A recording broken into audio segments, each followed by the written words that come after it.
हर लड़के लड़की की अपनी हम सफ़र को लेकर एक ख्वाहिश होती है। जैसे वो दिखता कैसा होगा, पढ़ा लिखा कितना होगा, जॉब कैसा करता होगा, वगैरह वगैरह। लेकिन आकाश की ऐसी ख्वाहिश थी, उसे ऐसी लड़की मिले अपनी माँ की जैसी कॉपी हो। माँ जैसी खाना बनाए, माँ जैसी बाल बनाए और माँ ही जैसी बातें करें। वैसे कुल मिला के आकाश की सोच अपनी माँ से शुरू होकर माँ से ही ख़त्म होती है। अब तो आप समझ गए होंगे, जिस घर में पत्नी की तुलना माँ से होगी, फिर चलकर देखते हैं आगे से क्या धमाका होता है। तो 25 साल की नन्हे मुन्ने मम्मी के दुलारे आकाश की शादी एक 20 साल की होनहार समझदार लड़की पल्लवी के साथ हो जाती है। जहाँ एक तरफ मम्मास की बॉय आकाश मम्मी के आगे पीछे घूमता रहता था, वहाँ एक तरफ पल्लवी बहुत तेज़ थी। जैसे कि एक साथ घर का काम, ऑफिस का काम वो खुद संभाल लेती थी। शादी को लगभग 1 महीना बीत गया था। एकलौते बेटे की शादी के बाद आकाश की माँ को भी बहुत आराम मिल रही थी। 1 ही महीने में पल्लवी घर को अच्छी तरह से संभाल लिया था। अब तक पल्लवी गलत फहमी में थी कि सब कुछ बढ़िया है। फिर एक दिन, मम्मी जी, मैंने इडली सांभर बनाई है नाश्ते में, आप सब आ जाइए खाने के लिए। हाँ बहू, खाना टेबल पर लगा लो।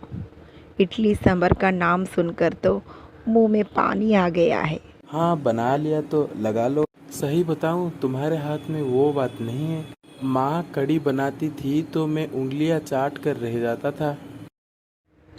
हो सकता है मम्मी जी के हाथ से ज़्यादा अच्छी बनती हो। मम्मी जी, ज़रा मुझे भी आप बनाकर खिलाइए ना, और मैं भी टेस्ट कर लूँ आपका हाथ का स्वाद। आप लोग आ जाइए डाइनिंग टेबल पर, मैं खाना लगवा लेती हूँ।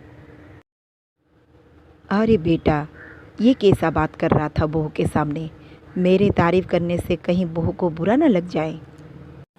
लेकिन ये बात तो सच है ना माँ, आपका हाथ का खाना मुझे बहुत अच्छा लगता है। जिस दिन से पल्लवी खाना बना रही है, उस दिन से मुझे खाना थोड़ा अजीब लगता है। मेरी तो माँ भूख ही मर गई है। तब भी पल्लवी वहाँ आ जाती है और कहती है, अरे ये क्या बोल रहे हो, तुम्हारी भूख मर गई? हाँ, समझ गई मैं। आजकल तुम 5-6 रोटी और 1 प्लेट चावल से काम चला रहे हो। आधा पेट खाकर देखो तो कैसे कमज़ोर हो गए हो। पल्लवी अपनी बात कहकर वहाँ से चली जाती है। लेकिन आकाश की माँ समझ गई थी कि आकाश की बात बहू को बुरा लग रहा है। फिर कुछ देर बाद, पल्लवी बेटा, मैं कुछ मदद करवा दूँ तेरी? नहीं नहीं मम्मी जी, मैं खुद सब कुछ कर लूँगी। हाँ, मैं मानती हूँ आपकी जैसा हर काम तो मैं कर नहीं पाऊँगी, पर अपनी तरफ से मैं कोई कसर नहीं छोड़ूंगी। हर इंसान अलग अलग होते हैं मम्मी जी। आप ना मेरी तरह हो सकती हैं, न मैं आपकी तरह। अरे बेटा, मेरा बात का बुरा ना मानना। मुझे पता है तुम कितना होशियार अपने कामों पर हो। वो क्या है ना, मेरा बेटा मेरा हाथ का खाना बहुत दिनों से खा कर आया है, इसलिए ऐसा बोल देता है।